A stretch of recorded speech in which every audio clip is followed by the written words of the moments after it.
मित्रांनो, मी मुंबईला राहतो आणि मुंबईमध्ये मी एका उरण तालुक्यात तिकडे राहतो. तसे तर मला इथे खूप वर्ष झालेले आहेत. कधीच मला असा काही अनुभव आला नाही. पण त्या दिवशी आमच्या मित्रांची पार्टी होती.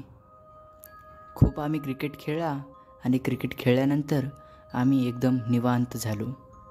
मित्राचा बड्डे होता म्हणून आम्ही केक सेलिब्रेशन केलं. केक सेलिब्रेशन झाल्यानंतर प्रत्येक मुलगा त्याच्या घरी गेला आणि त्यांनी तयारी करण्यास सुरुवात केली. आम्हाला तसं बाहेर फिरायला जायचं होतं. तो दिवस खूप चांगला होता आणि मित्रांनो, ती गोष्ट मी आजही लक्षात घेतल्यावर आणि कधी मित्रांनीसुद्धा सांगितल्यावर माझ्या मनात आणि माझ्या अंगावर शहारे येतात. मित्रांनो, तो खूप भयानक प्रसंग होता. मी तुम्हाला शब्दात तर सांगू शकत नाही, परंतु मी तुम्हाला सांगण्याचे प्रयत्न करत आहे. मित्रांनो, तो दिवस आम्हाला आजही आठवतो. माझा मित्र शुभम आणि मी दोघंही आज त्या गोष्टीने थरारतो.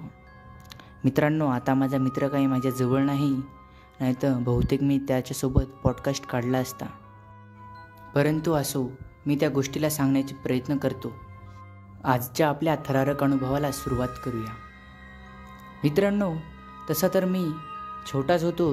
बहुतेक मी 7वी-8वीला असेल आणि मित्रही माझ्याहून 1 वर्ष लहानच होता. आम्ही दोघं तसे खूप जिगरी मित्र होतो. मैत्रीही आमची एकदम कट्टर होती. तसं आमचं शाळेत जाणं सगळे काम सोबतच होते. त्या दिवशी बहुतेक आमची मॅच होती. आम्ही क्रिकेटही खूप खेळायचो. क्रिकेटची आम्हाला इतकी आवड होती, कधी तर आम्ही क्रिकेटसाठी शाळाही सोडून द्यायचो. सुट्ट्या खूप मारायचो शाळेमध्ये, कारण माझा मित्र आणि मी खूप क्रिकेटमध्ये छंद होतो. असो, दोघांची खूप आवड होती क्रिकेटमध्ये आणि त्या दिवशीही असंच काही झालं. मस्त आमच्या क्रिकेटची मॅच जिंकलो आम्ही आणि आमचा मित्राचा एका बड्डे होता. बड्डे खूप जोरात सेलिब्रेशन करायचाच होता आम्हाला. बहुतेक 12-1 वाजले होते दुपारचे. दुपारही खूप होती. एकदम कडक ऊन पडलं होतं. मित्र त्याच्या घरी गेलता. त्याने पैसे वगैरे घेतले घरच्याकडून आणि आमचं सेलिब्रेशन करण्यासाठी आमचं नियोजन झालं होतं कुठल्या तरी स्विमिंग पूलला पोहायला जायचं. आणि असो, ते स्विमिंग पूल हे काय आमच्या दूर नव्हतं. बहुतेक 3 गल्ल्या ओलांडल्या की स्विमिंग पूल लागायचं. पण असो, त्यावेळेस खूप मजा होती. असं वाटायचं की इतके पैसेही खूप आहेत. तिथे तिकीट होतं 50 रुपये.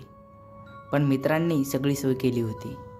आम्ही त्याचा बड्डे एकदम जोरदार सेलिब्रेशन केला. केक वगैरे कापला आणि तिकडे जायला निघालो. बहुतेक 5-10 मिनिटाच्या रस्त्यानंतर स्विमिंग पूल येणारच होतं. आणि मग काय झालं, आम्ही स्विमिंग पूलवर गेलो.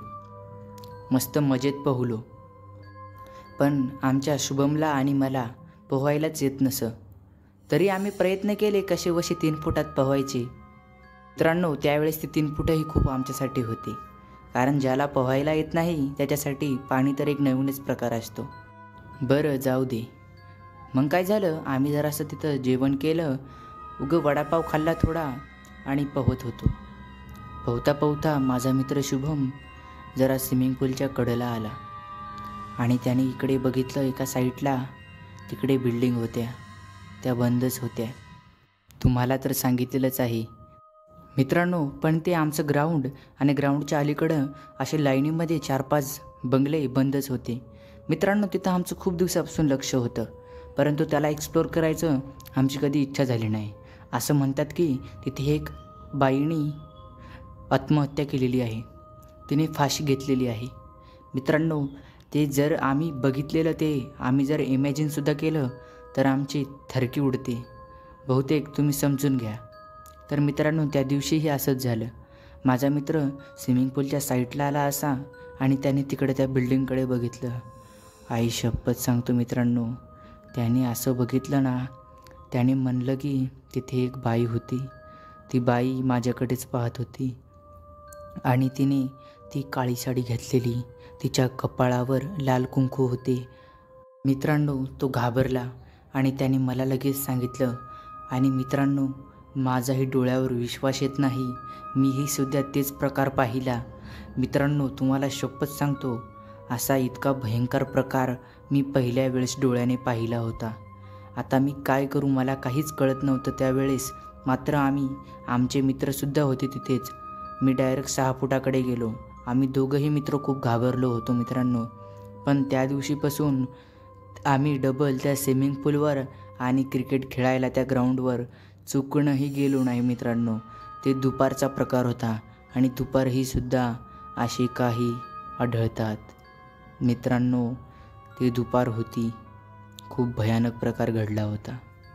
मित्रांनो तुम्हाला हा आपला छोटासा अनुभव कसा वाटला ते आपल्या कमेंटमध्ये कळून नक्कीच सांगा आणि आपल्या चॅनलला लाईक, सबस्क्राईब आणि शेअर करा.